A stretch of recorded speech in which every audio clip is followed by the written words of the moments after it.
The international community briefly breathed a sigh of relief when United States President Donald Trump canceled a planned military strike on Iran. For a moment, the world believed it had stepped back from the edge of a devastating war.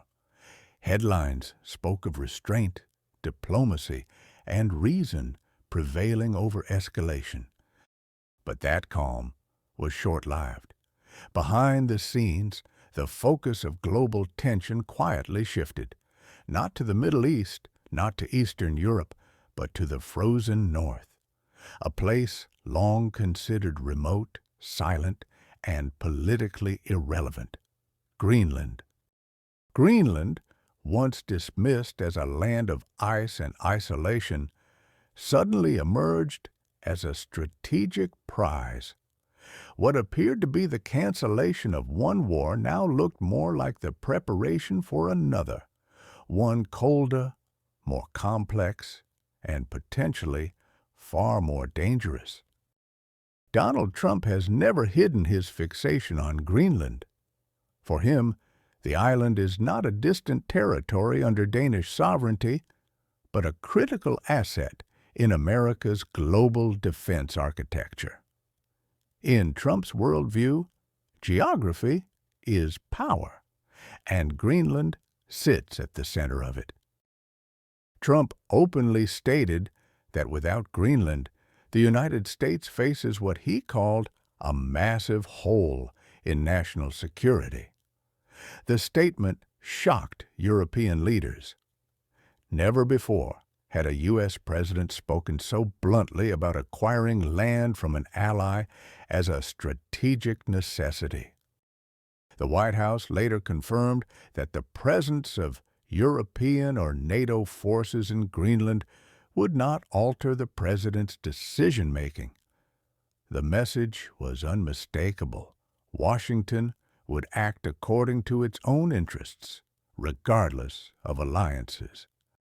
In response, NATO and several European nations deployed forces to Greenland. Fighter jets, refueling aircraft, and military personnel arrived in the Arctic under the banner of collective defense. The objective was symbolic yet urgent, to show that Greenland was not abandoned. Yet the numbers told a different story. Fewer than 50 personnel were deployed across a vast and hostile landscape. Compared to America's military power, the deployment looked less like a defense force and more like a gesture.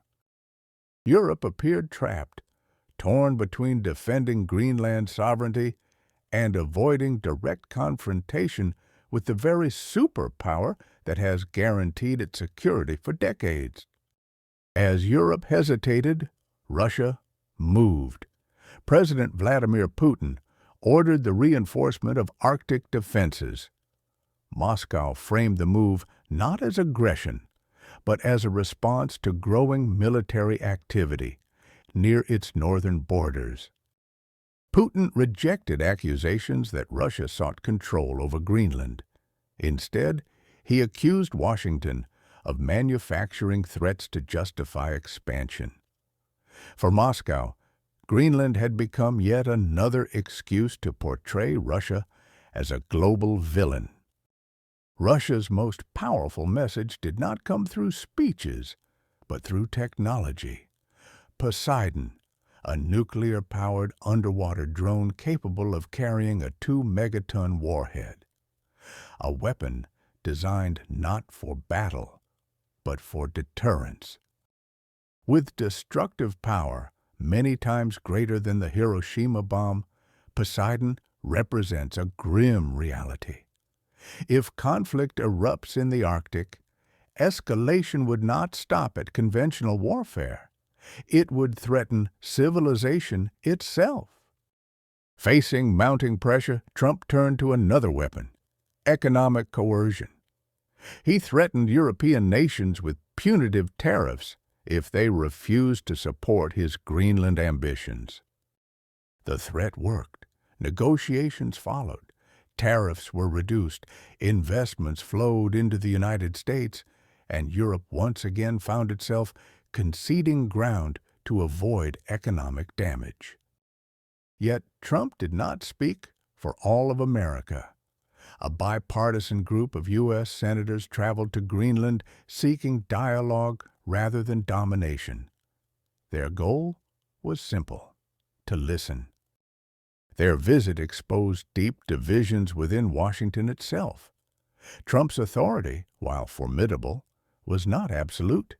Even at home, his Greenland strategy faced resistance.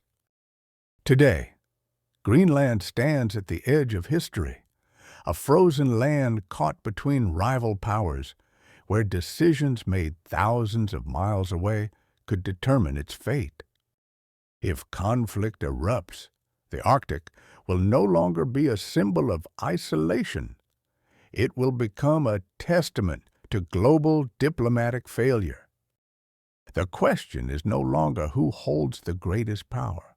The real question is whether humanity can stop itself before power is used. Greenland is only one island, but what happens there may shape the global order for generations to come.